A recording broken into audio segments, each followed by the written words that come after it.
हम हर हफ्ते आपके लिए एक नई और डरावनी एनिमेटेड हॉरर स्टोरी लेकर आते हैं। अगर आपको हमारी कहानियां पसंद आ रही हैं तो हॉरर संडे चैनल को सब्सक्राइब जरूर करें और हमारी नई वीडियोस की नोटिफिकेशन के लिए बेल आइकन दबाना मत भूलिए। दोस्तों, ये घटना है 2021 की, गुरुग्राम की एक बड़ी आईटी कंपनी की, जहां रात देर तक काम करना आम बात थी। लेकिन उस रात जो हुआ उसने एक कर्मचारी की जिंदगी हमेशा के लिए बदल दी। आदित्य उस कंपनी में सॉफ्टवेयर इंजीनियर था। वो अपने काम में काफ़ी सीरियस रहता था और अक्सर प्रोजेक्ट ख़त्म करने के लिए देर रात तक ऑफिस में रुक जाता था। उस दिन भी कुछ ऐसा ही था। पूरे फ्लोर के लोग शाम तक जा चुके थे, लेकिन आदित्य अभी भी अपने केबिन में बैठा लैपटॉप पर काम कर रहा था। रात के करीब 11 बजे पूरा ऑफिस लगभग खाली हो चुका था। लंबा कॉरिडोर, हल्की रोशनी और चारों तरफ सन्नाटा। कभी कभी एसी की आवाज़ उस सन्नाटे को और भारी बना रही थी। आदित्य ने एक बार इधर उधर नज़र घुमाई। उसे लगा जैसे पूरा फ्लोर आज कुछ ज़्यादा ही शांत है, लेकिन उसने इसे नज़रअंदाज किया और फिर से काम में लग गया। करीब 11:30 बजे अचानक ऑफिस की लाइट्स हल्की हल्की झपकने लगीं। कुछ सेकंड तक ऐसा हुआ, फिर सब सामान्य हो गया। आदित्य ने सोचा शायद बिजली की दिक्कत होगी और उसने फिर से लैपटॉप पर ध्यान दे दिया। लेकिन कुछ ही मिनट बाद उसे एक अजीब सा एहसास हुआ, जैसे कोई उसके पीछे खड़ा है। वो धीरे धीरे सीधा बैठ गया। उसका दिल हल्का सा तेज धड़कने लगा। उसने हिम्मत करके पीछे मुड़कर देखा, वहां कोई नहीं था। वो खुद ही हल्का सा मुस्कुराया। ओवरथिंक कर रहा हूं। लेकिन यह एहसास खत्म नहीं हुआ। कुछ सेकंड बाद उसे फिर वही महसूस हुआ, इस बार और ज्यादा साफ, जैसे कोई उसके बिल्कुल पीछे खड़ा हो और बिना हिले उसे घूर रहा हो। आदित्य ने इस बार कुर्सी घुमाई और पीछे देखा, फिर भी वहां कुछ नहीं था। अब उसके अंदर बेचैनी बढ़ने लगी थी। उसने तुरंत अपना फोन उठाया और ऑफिस के सीसीटीवी ऐप को खोल लिया। स्क्रीन पर उसका केबिन दिखाई दे रहा था। जैसे ही उसने ध्यान से देखा, उसका दिल एक पल के लिए रुक गया। कैमरे में वो अकेला नहीं था।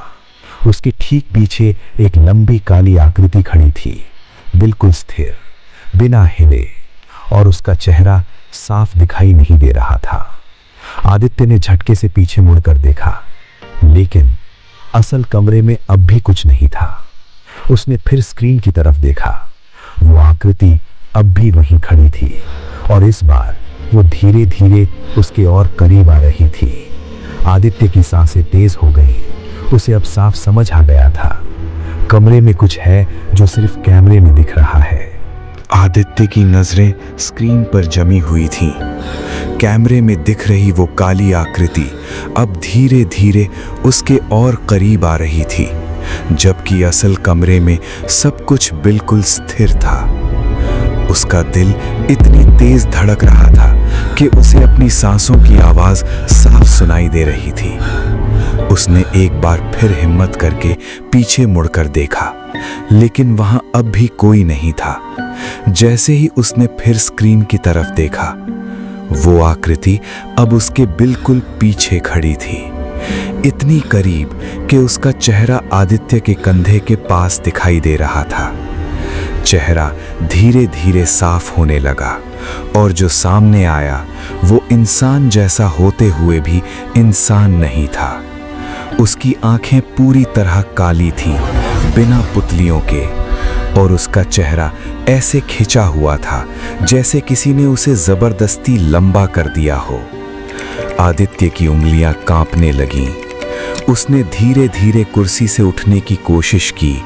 तभी उसके कान के बिल्कुल पास किसी की ठंडी सांस महसूस हुई और एक धीमी भारी आवाज उसके कान में गूंजी, अब दिख रहा है। आदित्य का शरीर जैसे जम गया।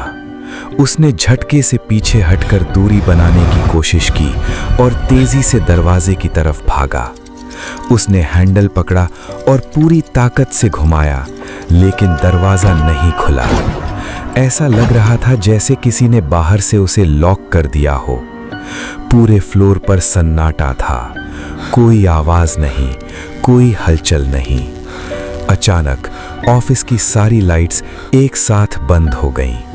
पूरा कमरा अंधेरे में डूब गया, जहां कुछ भी दिखाई नहीं दे रहा था। सिर्फ एक चीज चालू थी, सामने रखी सीसीटीवी स्क्रीन। आदित्य ने कांपते हुए उस स्क्रीन की तरफ देखा और इस बार उसका खून सच में जम गया। अब उस स्क्रीन में वो अकेला नहीं था। उसके पीछे एक नहीं, 3 आकृतियां खड़ी थीं। तीनों अलग अलग जगह पर खड़ी थीं, लेकिन उनकी नजरें सिर्फ उसी पर टिकी हुई थीं। ऐसा लग रहा था जैसे वो धीरे धीरे उसे घेर रही हो। आदित्य पीछे हटने लगा। उसके कदम लड़खड़ा रहे थे और सांसें बेकाबू हो चुकी थीं। तभी उसका पैर किसी गीली चीज पर पड़ा। उसने नीचे देखा और उसका दिल जोर से धड़क उठा। फर्श पर काला तरल फैला हुआ था, जो धीरे धीरे हिल रहा था। वो पानी नहीं था, कुछ और था, जैसे जिंदा हो। उसी समय स्क्रीन पर खड़ी एक आकृति आगे बढ़ी। वो धीरे धीरे कैमरे के बिल्कुल पास आ गई और उसका चेहरा अब पूरी तरह साफ दिखाई देने लगा। उसने बहुत धीरे धीरे एक डरावनी मुस्कान दी और उसी पल आदित्य को अपने पीछे अंधेरे में कुछ हिलता हुआ महसूस हुआ। उसने सांस रोक ली और धीरे धीरे पीछे मुड़ने की कोशिश की। आदित्य ने हिम्मत जुटाकर धीरे धीरे पीछे मुड़ना शुरू किया। उसकी सांसें रुक रुक कर चल रही थीं और दिल इतनी तेज धड़क रहा था कि जैसे सीने से बाहर निकल जाएगा। जैसे ही उसने पूरा मुड़कर देखा, अंधेरे में उसे कुछ साफ दिखाई नहीं दिया, लेकिन उसे महसूस हो रहा था कि वो चीज वही है, उसके बिल्कुल पास। अचानक ऑफिस की एक ट्यूबलाइट हल्की सी जली। उसकी झिलमिलाती रोशनी में एक परछाई जमीन पर दिखाई दी। वो परछाई आदित्य की नहीं थी। उसका आकार लंबा था, टेढ़ा मेढ़ा और धीरे धीरे उसकी तरफ बढ़ रहा था। आदित्य पीछे हटने लगा, लेकिन उसका पैर फिसला और वो जमीन पर गिर गया। जैसे ही वो गिरा, उसे अपने सामने कुछ दिखाई दिया। वो वही चेहरा था जो उसने कैमरे में देखा था। अब वो सीधे उसके सामने था। आंखें काली, चेहरा खिंचा हुआ और एक अजीब सी मुस्कान उसके होठों पर। आदित्य चिल्लाना चाहता था, लेकिन उसकी आवाज बाहर नहीं आ रही थी।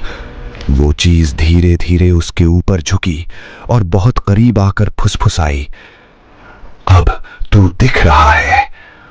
उसी पल सीसीटीवी स्क्रीन पर आखिरी बार रिकॉर्डिंग कैद हुई। वीडियो में साफ दिखाई दे रहा था, आदित्य जमीन पर गिरा हुआ है और उसके आसपास तीनों आकृतियां खड़ी हैं। कुछ सेकंड बाद वीडियो में अचानक जोर का झटका आता है और फिर स्क्रीन ब्लैक हो जाती है। अगली सुबह ऑफिस के स्टाफ ने देखा कि आदित्य अपने केबिन में नहीं है। सारा फ्लोर चेक किया गया, लेकिन वो कहीं नहीं मिला। जब सीसीटीवी फुटेज देखी गई तो सबके होश उड़ गए। फुटेज में आदित्य अकेला नहीं था, उसके पीछे साफ 3 परछाइयां दिख रही थीं। लेकिन सबसे डरावनी बात यह थी, आखिरी फ्रेम में जब स्क्रीन ब्लैक होने से ठीक पहले एक आकृति कैमरे के बिल्कुल पास आकर खड़ी हो जाती है और धीरे धीरे मुस्कुराती है। उस दिन के बाद आदित्य कभी नहीं मिला, लेकिन उस ऑफिस में काम करने वाले कुछ लोग आज भी कहते हैं, कभी कभी देर रात सीसीटीवी स्क्रीन में एक आदमी दिखाई देता है जो अपने कंप्यूटर पर बैठा काम कर रहा होता है और उसके पीछे अब भी कोई खड़ा होता है।